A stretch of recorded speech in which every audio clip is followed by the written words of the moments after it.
Bagaimana tips lolos interview di bank?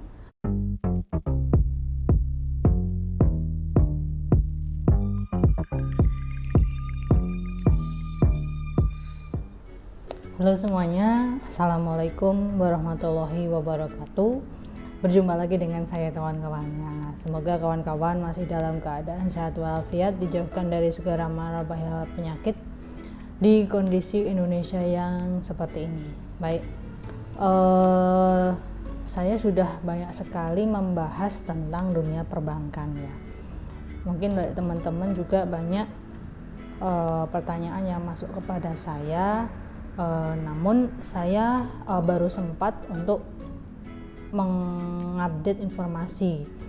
Mungkin perbankan itu sibuknya itu full sibuknya itu di akhir tahun seperti ini ya teman-teman. Pasti di semua jaringan kantor juga pasti sibuk. Saya rasa kalau tiap akhir tahun dan awal tahun pasti sibuk. Nah, saya ingin membahas topik yang lain daripada yang lain, tapi masih di dunia perbankan, yakni bagaimana cara tips lolos interview di bank. Nah, sekarang ini kan masa pandemi seperti ini yang berangsur-angsur, semoga semakin membaik. Banyak juga lowongan pekerjaan perbankan. Perbankan juga banyak membutuhkan karyawan-karyawati terbaik yang direkrut baik dari online maupun offline. Mungkin dari kita juga di perbankan itu juga banyak sekali karyawan-karyawati terkena COVID, sakit, dan kemudian akhirnya berdampak pada kurangnya SDM atau sumber daya manusia yang ada di perbankan. Baik, bagaimana tips lolos interview di bank? Yang paling utama, yang pertama adalah teman-teman harus prepare. Artinya teman-teman wajib sekali untuk mengetahui seluk-beluk perbankan yang teman-teman lamar. Itu yang paling penting ya. Jadi mulai dari produk perbankannya, kemudian dimulai dari sejarah, visi, misi dari perbankan yang teman-teman lamar. Dan juga teman-teman juga harus tahu ada berapa macam jaringan kantor yang di perbankan tersebut, mungkin ada berapa ATM yang ada di kantor tersebut. Lebih tahu seluk-beluk dan detail itu lebih baik, nambah nilai plus teman-teman saat interview. Kemudian yang kedua adalah teman-teman juga wajib mempersiapkan diri sendiri. Kenapa saya bilang kedua? Karena di wawancara nanti biasanya kalau di perbankan itu banyak juga yang out of topic ya teman-teman. Selain berbicara tentang banknya, juga nanti teman-teman ditanya tentang kepribadian teman-teman. Nanti paling teman-teman masuk ke ruangan, yang pertama adalah teman-teman disuruh memperkenalkan diri. Perkenalkan diri dengan sebaik mungkin, sejelas mungkin, tanpa, nggak usah lama-lama, jelas, padat, singkat, tapi masuk gitu ya. Artinya gini, teman-teman nggak perlu berbelit-belit.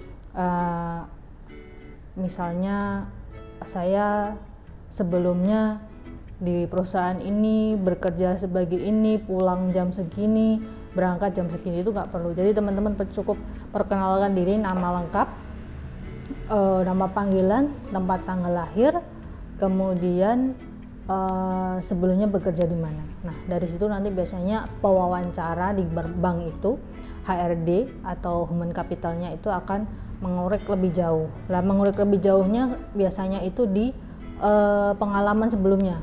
Artinya gini, teman-teman misalnya sebelumnya bekerja di PT atau perusahaan. Nah, job desk teman-teman itu apa? Nanti teman-teman akan ditanya biasanya gitu. Misalnya saya di bagian accounting. Accounting itu ngapain aja? Biasanya ditanya seperti itu. Accounting itu ngapain aja tugasnya? Selain itu, misalnya selain pembukuan ngapain aja? Handlingnya itu gimana? Kemudian alur pekerjaannya seperti apa, biasanya gitu. Teman-teman akan ditanya alur pekerjaan teman-teman dari sebelumnya. Kemudian nanti akan ditanya kenapa ngelamar di bank ini gitu, biasanya ya. Teman-teman akan ditanya alasan teman-teman untuk masuk di perbankan yang teman-teman lamar itu. Jadi teman-teman nggak perlu ragu mengutarakan, misalnya aja nih, misalnya jawaban yang sering saya dengar itu, ingin mengembangkan diri di perusahaan bapak atau ibu supaya lebih berkembang. Biasanya jawabannya rata-rata seperti itu. Nah, nanti teman-teman bisa improvisasi tuh dari jawaban teman-teman kenapa pengen di bank itu, teman-teman bisa improvisasi sendiri. Kemudian yang akan ditanya lagi adalah apa yang akan teman-teman lakukan ketika teman-teman nanti diterima di perusahaan atau perbankan itu. Nah, teman-teman bisa tuh sampaikan visi atau misi teman-teman, barangkali nanti teman-teman diterima di perusahaan itu. Misalnya saja nanti teman-teman buat program. Kalau misalnya teman-teman di IT ya, teman-teman akan membuat dobrakan program. Nanti kok teman-teman misalnya di bagian teller atau customer service, bagaimana cara jualan ke nasabah, baik nasabah existing ataupun nasabah baru ataupun nasabah WIC. Nasabah WIC itu nasabah yang belum buka rekening di bank tersebut tapi pengen transaksi di bank tersebut. Itu kan sebagai acuan aja teman-teman. Customer service, teller, admin, marketing, supervisor dan lain-lain itu ya biasanya mengikuti saja alur dari pekerjaan job desk yang teman-teman lamar. Kemudian yang gak kalah penting adalah teman-teman harus pede. Nah, itu yang harus teman-teman pegang. Teman-teman itu harus pede. Kenapa saya bilang harus pede? Karena di dunia perbankan itu semuanya harus jualan. Nah, karena semuanya harus jualan, teman-teman harus pede. Kalau teman-teman nggak pede jualan, maka teman-teman juga mengurangi nilai minusnya.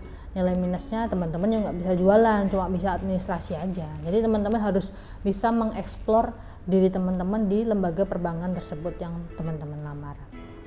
Baik, itu saja mungkin sekilas tentang bagaimana tips lolos interview di bank.